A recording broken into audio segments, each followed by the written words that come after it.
Abelhas de Macatinga, sou Gilvan, Jornal do ABC, número 205, em algarismo romano. Não que eu tenha nenhuma afinidade, nenhuma simpatia por romanos e quem quer que seja, nem também antipatia. São só uma civilização, uma organização que existiu na Europa no passado.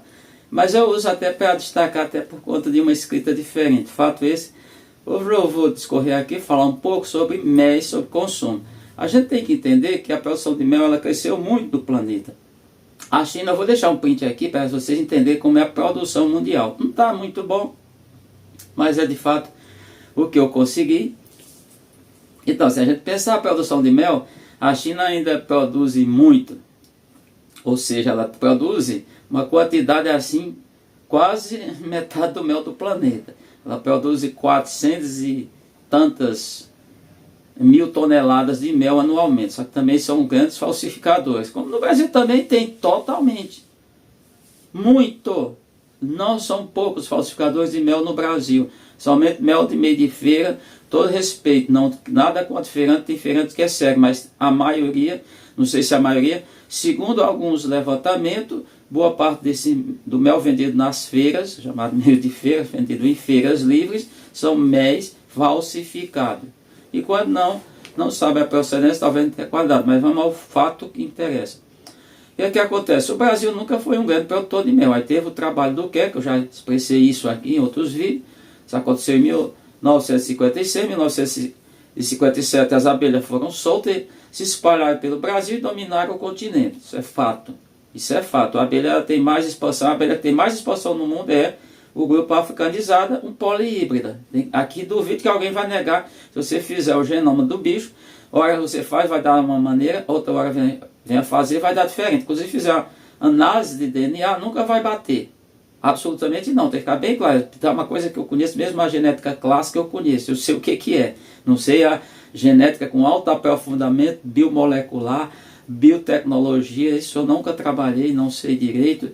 Trabalhei até com a parte de análise de DNA, vamos imaginar, manipulando DNA, trabalhando, claro, com auxílio de várias pessoas, de técnicos, de pessoas profissionais, mas era o DNA de bactérias que causam infecções em peixes, 3 espécies do gênero Aeromonas. Fato, mas voltando aqui para o que interessa. Como que é a questão? O mel, o Brasil passou a produzir, aumentou. Agora, no ano passado, produziu 50 a 51 mil toneladas. E aí vamos para a questão que interessa. Como é que é o consumo planetário e como é o consumo no Brasil? Para vocês entenderem, vocês que são também, eu não sou apicultor porque eu não estou em atividade plena. Minhas abelhas estão ainda naquele processo. Posso até me tornar, porque talvez seja uma atividade quando eu conseguir, vamos imaginar, quase como fosse uma alforria, a aposentadoria. Não que eu não gosto de trabalho, mas eu acho que tudo tem tempo. E eu tenho que deixar para a garotada que está chegando, está se formando, saindo das universidades com licenciados, os licenciados, e também fazendo também alguns já na pós-graduação, estrito sensu, mestrado, doutorado. Eu acho que esses têm que assumir sala de aula, apesar que nós não fugindo do tema. Em 2030, daqui a 5 anos, para cada 100 vagas oferecidas, vai ficar sobrando, ou seja, faltando de fato 10 vagas, 10 pessoas, 10 profissionais para ocupar a vaga. Isso é o que está na educação. Tanto fizeram aí um bolsa professor, mas a profissão é muito insalubre e as remunerações são muito baixas, por isso a desistência de muita gente indo para outras carreiras. Só que essas outras carreiras também ficam saturadas.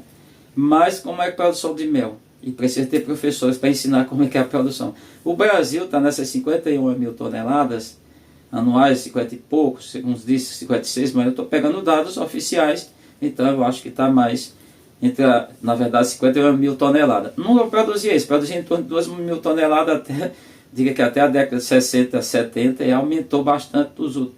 Em 80 começou a haver um crescimento, década de 90 mais um pouquinho, 2000, nós estamos em 2021, na década de 2021, vamos imaginar agora, então, nessa década toda, nós estamos no ano 2025, e entendam, o consumo mundial per capita anual é de 240 gramas, ou seja, cada terráqueo dos 8 bilhões consome isso. Quando você pega a quantidade em toneladas de mel e faz uma distribuição, faz esse cálculo matemático não é difícil, tem que trabalhar aí com frações, pode até usar notação científica, pode usar fração e decimal, fazer os cálculos, multiplicação, tá? Mas aí tem que lançar a mão se quiser facilitar, se estiver fazendo a mão, lança a mão notação científica. Você está falando difícil? Não, tem que falar isso aqui.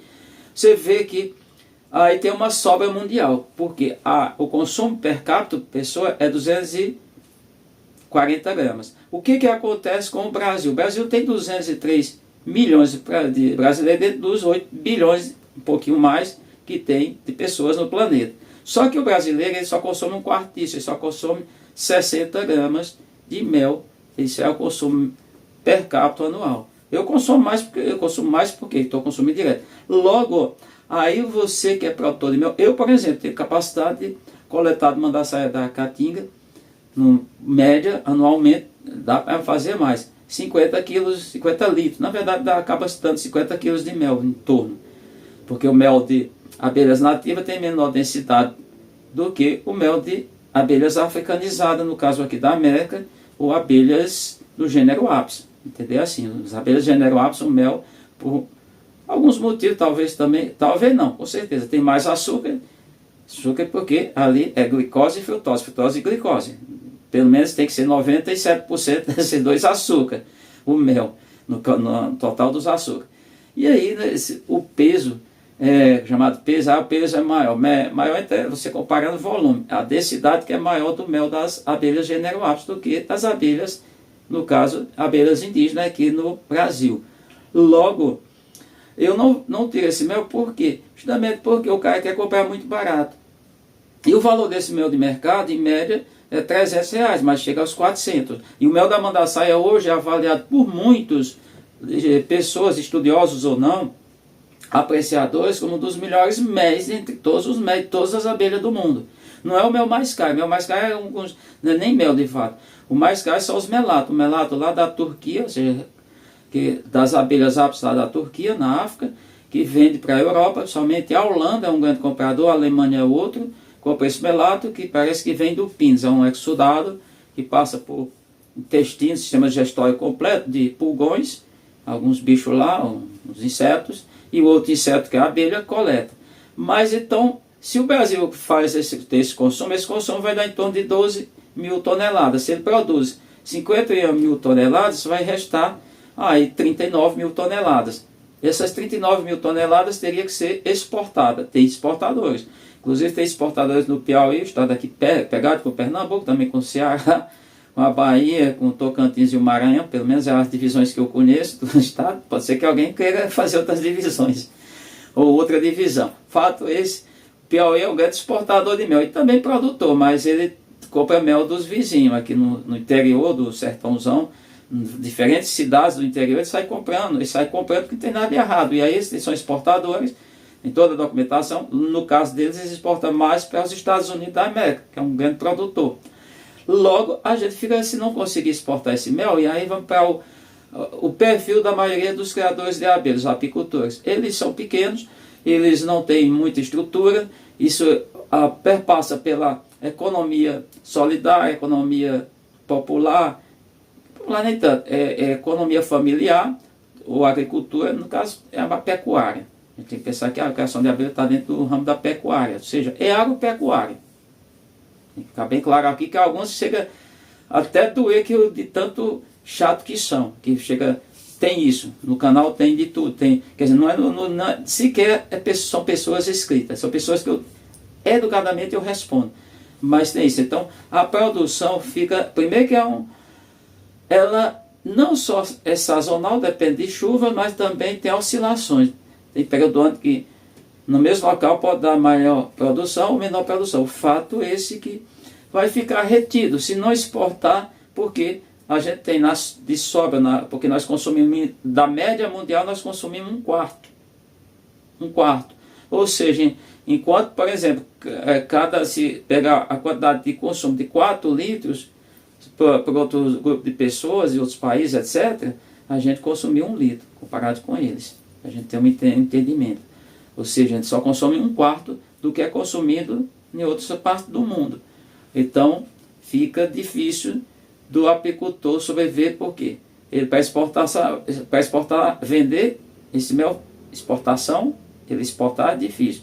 E aí o mel vai ficando retido, e fica difícil, muito difícil, complicado para a vida do apicultor, porque aí tinha que fazer toda uma estrutura, haver incentivos de empresa, etc., para poder aprimorar bem os locais, casa de méis, a questão de tirar o atravessador, ter grupo, ter associações cooperativas para pegar esse mel e vender diretamente para o consumidor. O consumidor, vamos imaginar, é a Holanda, é a França, é a Inglaterra, sei lá, a Alemanha, que é o maior consumidor per capita, quantidade, ou seja, maior consumo, quem mais consome mel de modo per capita, em termos de quantidade, são os alemães.